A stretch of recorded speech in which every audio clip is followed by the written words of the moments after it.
Radio Passion Plus.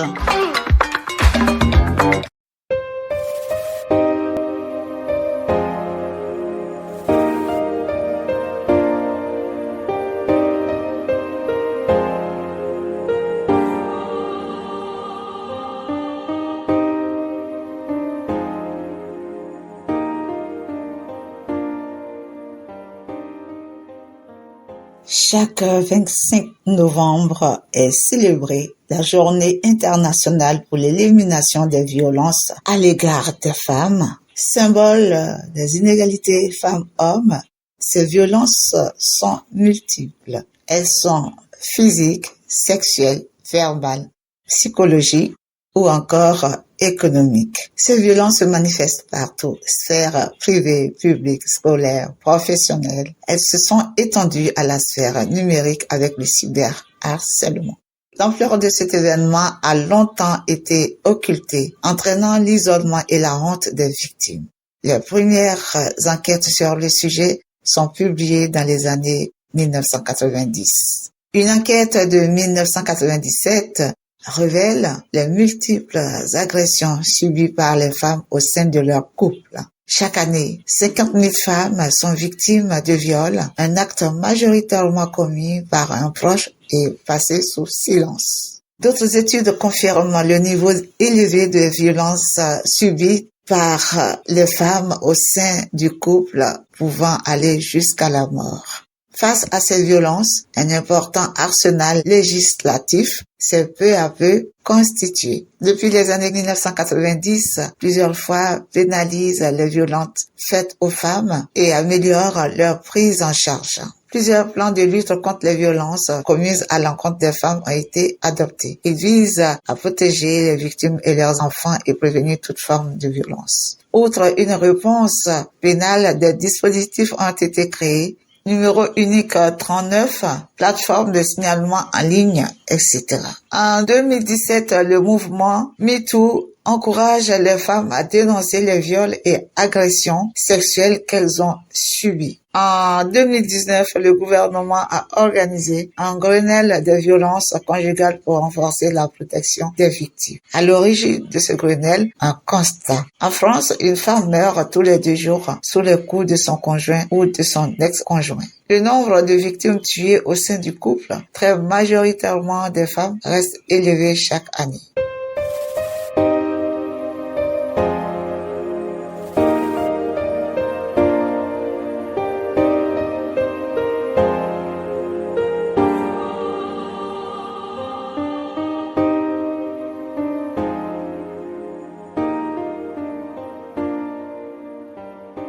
Je suis au stand de l'association Femmes pour le dire, Femmes pour agir.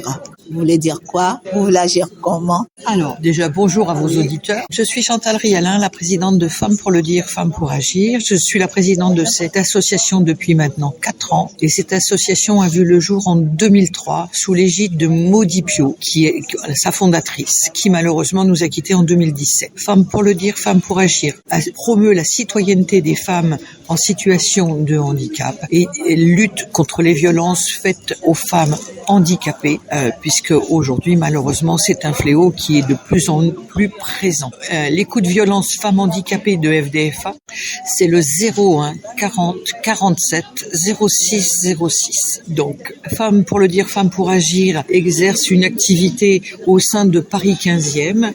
Nous offrons aux personnes des permanences sociales, écrivains publics, juridiques et psychologues, auxquels s'ajoutent des ateliers pour permettre aux femmes qui nous rejoignent et qui adhèrent à l'association de participer à des ateliers informatiques, bien-être, yoga ou shiatsu et un jardin littéraire également en visioconférence puisque des personnes ne peuvent plus se déplacer pour venir à l'association. Parallèlement à ça, nous avons une personne chargée du plaidoyer sur la France, l'Europe et l'international à l'ONU pour nous aider à parfaire toutes les lois concernant les personnes handicapées. FDFA est une association laïque abolitionniste, universaliste, et nous luttons contre toutes les discriminations et contre la marchandisation des corps des femmes et des enfants, mais également, chose qui s'entend beaucoup moins, de plus en plus aussi de corps des hommes. Donc notre volonté, c'est de poursuivre l'œuvre de Modipio et également de pouvoir mettre en place des services supplémentaires, sachant que à l'avenir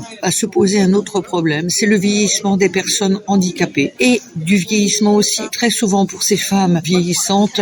Parfois, elles ont des enfants en situation de handicap eux-mêmes vieillissants. Et là, que se passe-t-il pour ces adultes vieillissants une fois qu'ils ont perdu leurs parents? Ça va être la grande question de 2025 pour FDFA. Mais nous continuons à répondre aux appels des femmes qui nous sollicitent de la France entière, des dom-toms et parfois des expatriés, concernant les violences qu'elles subissent. Parce qu'il faut se rappeler que 4 femmes handicapées sur 5 ont été ou seront au cours de leur vie victimes de violences. Nous essayons de répondre au plus près de leur questionnement, de les orienter au plus près de leur domicile et de les aider. Nous restons à leur écoute, mais nous ne faisons pas d'accompagnement à long terme. La juriste et la psychologue ne prennent pas de clientèle ni de patientèle. C'est vraiment de l'accompagnement de proximité avec orientation pour que les femmes puissent retrouver au plus près de chez elles les services qui les aideront, puisque éventuellement, étant basée sur Paris, je ne peux pas me déplacer sur la France entière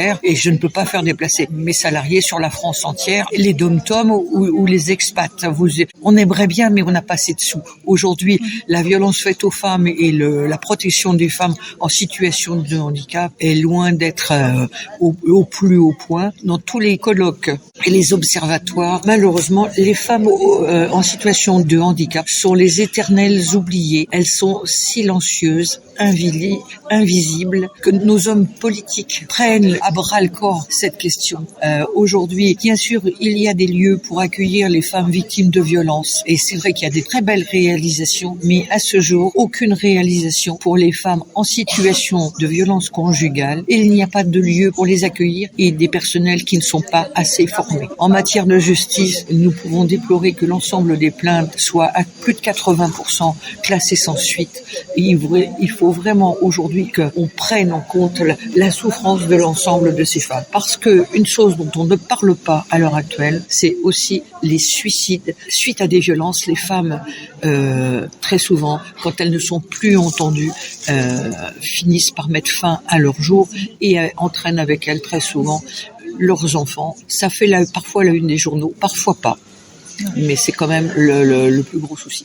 Donc, femme FDFA a besoin de votre, est là pour vous écouter, vous entendre. Je redonne le numéro de la ligne d'écoute, le 01 40 47 0606. Nous avons besoin de vous. Si vous avez des compétences merveilleuses pour faire des ateliers, nous sommes preneurs d'idées. Comment vous pouvez nous aider? Et puis, si autour de vous, surtout, vous avez des femmes en situation de handicap, que vous avez connaissance qu'elles sont victimes de violences, que ça soit par les conjoints, par la famille, à domicile, ou par les institutions, n'hésitez pas à nous faire remonter cette information parce que plus nous serons nombreux à agir, plus nous aurons une chance d'éradiquer cette violence faite aux femmes handicapées. C'est un beau travail et aujourd'hui vous êtes à cet événement.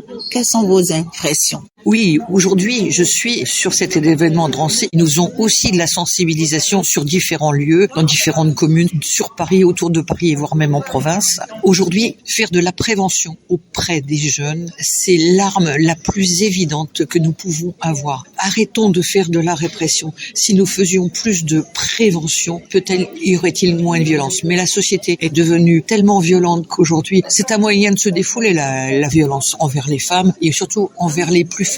Donc si on peut faire déjà de la prévention dès l'école maternelle et que ça se poursuive par la suite, peut-être que nous arriverons à avoir moins de violence après. Le handicap est faux, t'as pas de chance, mais c'est pas pour autant qu'on doit servir de punching ball aux hommes machistes, aux hommes ou aux femmes avides de pouvoir et de domination. Nous avons tous des compétences et c'est ensemble que nous pourrons construire une meilleure société. Si il y a des femmes qui ont envie d'être à vos côtés pour mener cette bataille avec vous comme bénévoles, comment est-ce qu'elles font? Elles nous envoient un mail à contact@ fdfa.fr.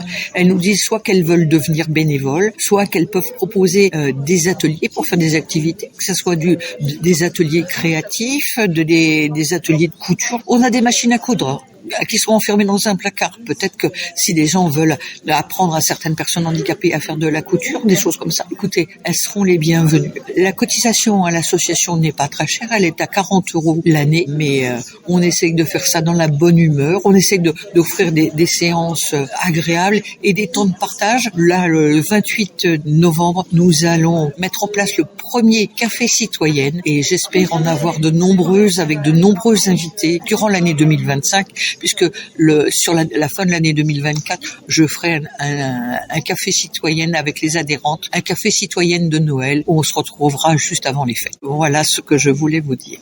Pour terminer, quand une association ou une entité vous sollicite pour des ateliers, etc., est-ce qu'il faut forcément faire partie des femmes handicapées? Pas spécialement. Il n'y a pas besoin d'être soi-même en situation de handicap. C'est surtout de l'information, parce qu'encore trop souvent aujourd'hui, on maltraite les femmes handicapées. Les femmes handicapées sont victimes de viols. Il y a une méconnaissance. Le handicap fait tellement peur encore qu'on s'imagine pas ce que vivent les femmes handicapées, dans quelles conditions elles vivent. Je suis moi-même en situation de handicap. J'ai su ce que c'était que la violence psychologique que j'ai vécue. Je sais ce que c'est. Mesdames, mesdemoiselles, vous avez entre 16 et 90 ans, 95 ans. Ne passez pas votre vie soumise sous le joug d'un homme qui ne vous veut pas de bien. Venez nous rejoindre, militez, entrez dans la danse pour faire valoir vos droits, parce que vous avez des droits et on doit les respecter. Les femmes en situation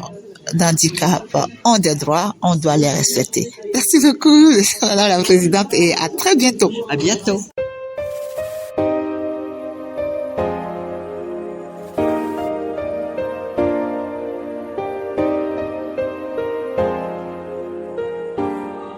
Il est évident que les violences faites aux femmes ne sont pas un phénomène isolé, mais un problème systémique qui touche tous les aspects de la société. Toutefois, il ressort aussi un message puissant d'espoir, celui de la résilience, de la solidarité et de la lutte constante. Chaque témoignage est un appel à la prise de conscience collective, à l'importance d'écouter, de soutenir et d'agir. Ces voix doivent résonner dans notre société pour que demain, nous puissions enfin dire plus jamais ça.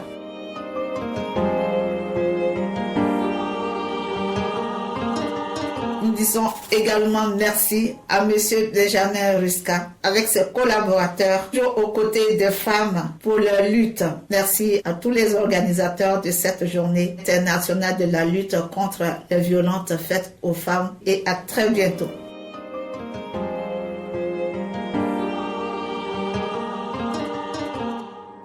Merci de nous avoir suivis et n'hésitez pas à télécharger gratuitement notre application via Google Play et App Store. Vous avez également le site de Radio 2P, https://radio2p-ongcdc.fr.